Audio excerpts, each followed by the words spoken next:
नमो नमः सच्चिदानंदरूपाय विश्वोत्पत्त्यादिहेतवे तापत्रय विनाशाय श्रीकृष्णाय वयं नुमः।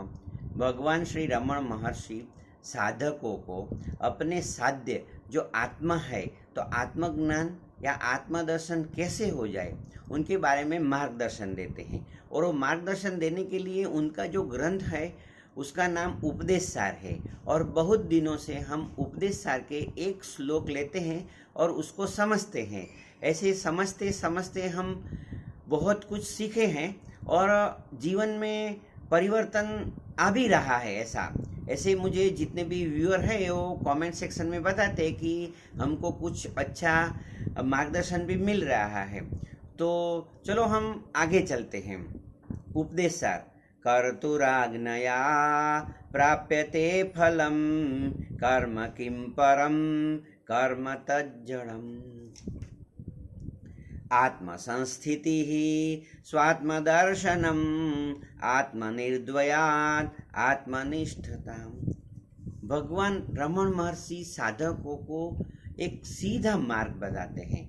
अब भारतीय परंपरा में ऐसे भगवान रमण महर्षि का स्थान बहुत ऊंचा है और उन्होंने जो बात की है वो सामान्य साधकों को समझ में आ जाए ऐसा मानना थोड़ा कठिन है, क्योंकि वो सीधी आत्मा की बात करते हैं।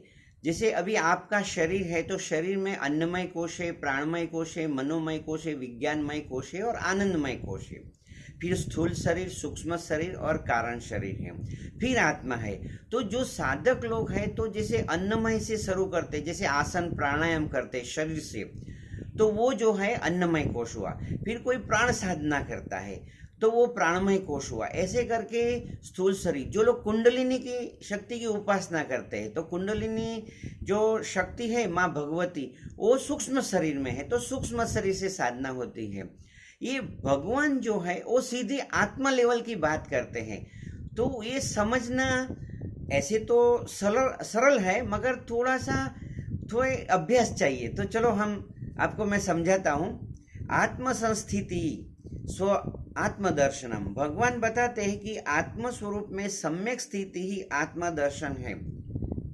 भारतीय संस्कृति में एक बात ये होती है कि आप दिव्य आत्मा है, तत्त्वमसि, आप ब्रह्म है, मैं ब्रह्म हूँ और आप भी ब्रह्म है। वो जो ब्रह्म ज्ञान है उसकी सूक्ष्म बातें हैं। तो आत्मा द्वैत रहित होने से अर्थात एकम अद्वितीयम होने से आत्मा में प्रयत्न रहित सहज निष्ठाई आत्मदर्शन है। आत्मज्ञान एकदम सरल है। ऐसे यदि आपको समझ में आ जाए तो एक सिंपल बात है कि आप ये शरीर नहीं है। मगर जो शरीर आप नहीं है वो समझने के लिए देखो बहुत कठिन होता है, क्योंकि आपका जो भी व्यवहार है, आप सुबह में उठते हैं और रात को सो जाते हैं तो सभी व्यवहार आपका शरीर से होता है और शरीर मन बुद्धि चित्त अहम से होता है। इसलिए मैं शरीर नहीं हूँ वो मानना सामान्य व्यक्ति के लिए थोड़ा कठिन होता है। बस जैसे जैसे आप साधना में आगे बढ़ते हैं, आसन प्राणायाम प्रत्याहार धारणा ध्यान समाधि ऐसे आप करते हैं, जैसे भक्ति करते हैं, कुंडलिनी, जैसे कोई गुरु से दीक्षा लिया और वो कुंडलिनी शक्ति आपकी जागृत हो चुकी है और आप साधना करते हैं, तो साधना करते करते फलस्वरूप आत्मा में सहज स्थिति होती है। तो भगवान बताते कि सहज निष्ठा, सहज स्थिति, जैसे आप बैठे हैं और यदि कोई आपका अपमान करता है तो आपको समझ में आ जाना चाहिए कि ये अपमान जो हो रहा है वो मेरा नहीं हो रहा है। यदि कोई दुख या दर्द है तो समझ लेना चाहिए कि ये दुख दर्द, क्योंकि मैं आनंद स्वरूप हूँ, सच्चिदानंद स्वरूप हूँ, इसलिए ये जो बातें हैं वो आपको समझ में आ गई। मैं फिर से समझाता हूँ। आत्मा संस्थिति स्व आत्मदर्शनम। ये जो आत्मस्वरूप, अभी देखो ये जो है तो ये स्थिति ऐसे भगवान रमण महर्षि को आते आते बहुत उन्होंने साधना किया था। तो आप कितनी साधना करते?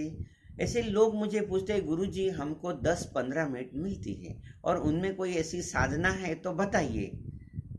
तो 10-15 मिनट की साधना आप करते रहे और भगवान रमण महर्षि को देखें, उन्होंने कितने साल साधना किया, कितने घंटों ऐसे ध्यान में मग्न रहे।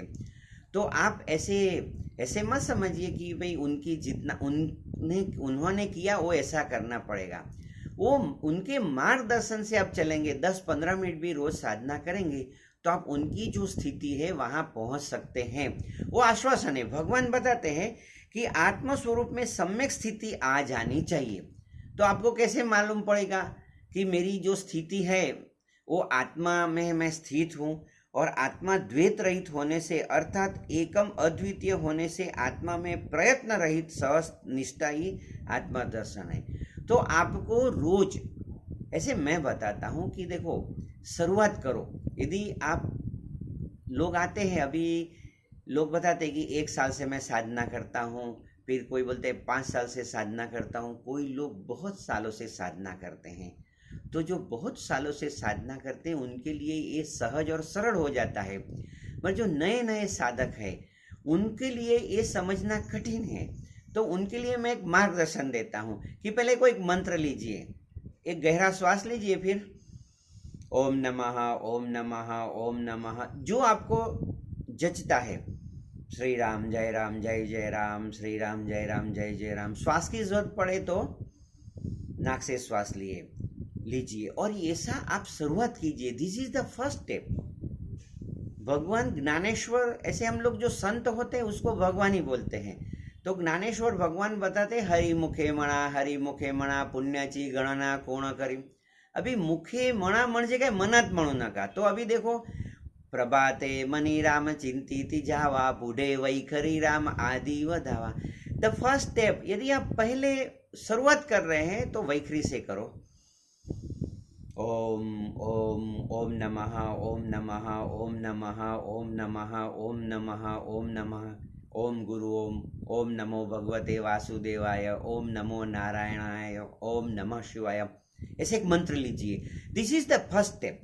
कोई भी आप गुरु के पास जाएंगे तो ज़्यादा करके गुरु मंत्र का बहुत महत्व होता है। तो ऐसे मान लो, आंखें बंद करके ऐसे संकल्प कीजिए कि हे मेरे परम गुरु जो आपके भीतर है, उनको कहे मुझे एक मंत्र का सुझाव दीजिए। फिर जो अंदर से सुझाव आता है वो शुरू कीजिए। वो फर्स्ट स्टेप है और ये जो मैं बताता हूँ वो लास्ट स्टेप है।